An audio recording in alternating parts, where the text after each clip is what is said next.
सूरज की पहली किरण के साथ मसानपुर गांव जाग उठता था, जहां लोग खेतों में मेहनत करते और रात होने से पहले अपने घर लौट आते थे। यहाँ के लोग मेहनती थे, कोई खेतों में जाता था तो कोई जंगल से लकड़ियां काटकर अपना घर चलाता था। दिन में मसानपुर बिल्कुल साधारण गांव लगता था, लेकिन सूरज ढलते ही हर दरवाजा जल्दी बंद हो जाता था। गांव के किनारे एक बूढ़ी दाई रहती थी, जिसे सब लोग डायन दाई कहकर बुलाते थे। कहते थे कि उसने अपने हाथों से सैकड़ों बच्चों को जन्म दिलाया था और कभी किसी मां को मरने नहीं दिया। लेकिन गांव वाले उससे उतना ही डरते थे, क्योंकि रात होते ही उसकी आंखें अजीब तरह से चमकने लगती थीं। कुछ लोगों का कहना था कि बूढ़ी दाई आधी रात में किसी अनजानी ताकत से बात करती थी। एक तूफानी रात अचानक उसकी मौत हो गई और अगले दिन पूरे मसानपुर में डर फैल गया। दाई का अंतिम संस्कार तो कर दिया गया, लेकिन उसकी चिता की आग बुझने से पहले ही अजीब घटनाएं शुरू हो गईं। उस रात पहली बार गांव वालों ने सुना कि कोई आधी रात में घरों के दरवाजों पर दस्तक दे रहा था। आधी रात के सन्नाटे में अचानक रामलाल के घर का दरवाजा अपने आप खटखटाने लगा। दरवाजा खुलते ही रामलाल के पैरों तले जमीन खिसक गई, क्योंकि बाहर वही मरी हुई दाई खड़ी थी। दाई ने बिना कुछ बोले सीधे घर के नवजात बच्चे की तरफ इशारा किया और उसकी आंखें चमकने लगीं। अचानक पूरे घर की रोशनी बुझ गई और अंधेरे में सिर्फ दाई की डरावनी हंसी सुनाई देने लगी। सुबह होते ही पूरे गांव में खबर फैल गई कि रामलाल का नवजात बच्चा रातों रात गायब हो चुका था। अब मसानपुर के लोगों को यकीन हो चुका था कि डायन दाई मरने के बाद वापस लौट आई है। उसके बाद हर रात किसी न किसी घर के बाहर वही डरावनी परछाई दिखाई देने लगी। कई लोगों ने दावा किया कि उन्होंने दाई को रात में छतों पर रेंगते हुए देखा था। डर से कांपते गांव वालों ने आखिरकार मंदिर के पुजारी से मदद मांगने का फैसला किया। पुजारी ने सबको चेतावनी दी कि दाई किसी अधूरी इच्छा के कारण मौत के बाद भी भटक रही है। पुजारी ने गांव वालों से कहा कि अगर दाई की अधूरी इच्छा पूरी नहीं हुई तो पूरा मसानपुर बर्बाद हो जाएगा। धीरे धीरे गांव के बुजुर्गों ने दाई का वो रहस्य बताना शुरू किया जिसे सालों से छुपाया गया था। कहते हैं कई साल पहले एक बच्चे की मौत का इल्जाम गांव वालों ने उसी दाई पर लगा दिया था। उस दिन के बाद दाई कभी पहले जैसी नहीं रही और उसने गांव वालों से नफरत करना शुरू कर दिया।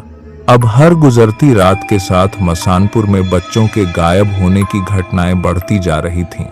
कुछ लोगों ने दावा किया कि आधी रात में दाई को पुराने कुएं के पास बच्चों के साथ देखा गया था।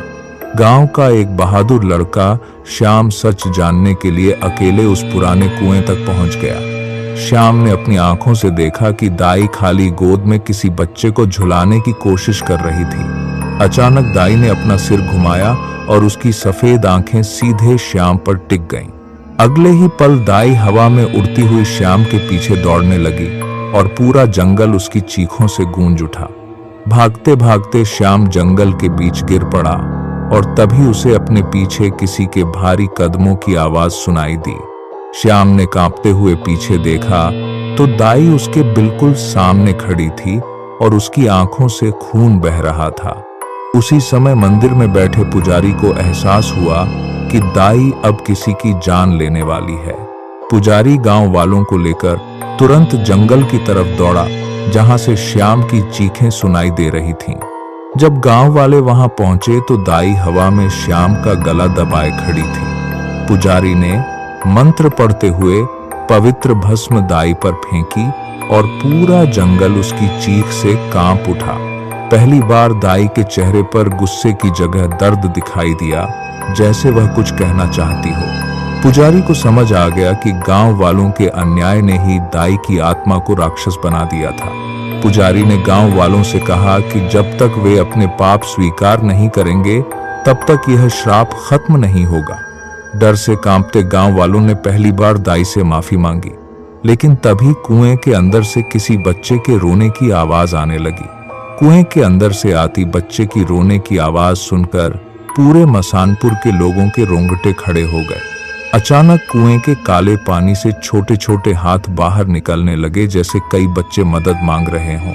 गांव वालों को समझ आ गया कि दाई अकेली नहीं थी, बल्कि उसके साथ कई बेचैन आत्माएं भी फंसी हुई थीं। सालों पहले गांव वाले जन्म के बाद मरे बच्चों को इसी कुएं में फेंक दिया करते थे और दाई यह सब देखती रहती थी। उन मासूम बच्चों की आत्माओं ने ही दाई को मौत के बाद इस कुएं से बांध दिया था। पुजारी ने गांव वालों को आदेश दिया कि सूरज निकलने से पहले इस श्राप को खत्म करना होगा। मंत्रों की आवाज के साथ कुएं का काला पानी धीरे धीरे शांत होने लगा और चीखें कम होने लगीं। सूरज की पहली किरण पड़ते ही दाई की आत्मा धुएं में बदलने लगी और उसकी आंखों का गुस्सा गायब हो गया। उस दिन के बाद मसानपुर में बच्चों के गायब होने की घटनाएं हमेशा के लिए बंद हो गईं। लेकिन आज भी कहते हैं कि हर अमावस्या की रात दाई की खाली झूली अपने आप हिलने लगती है।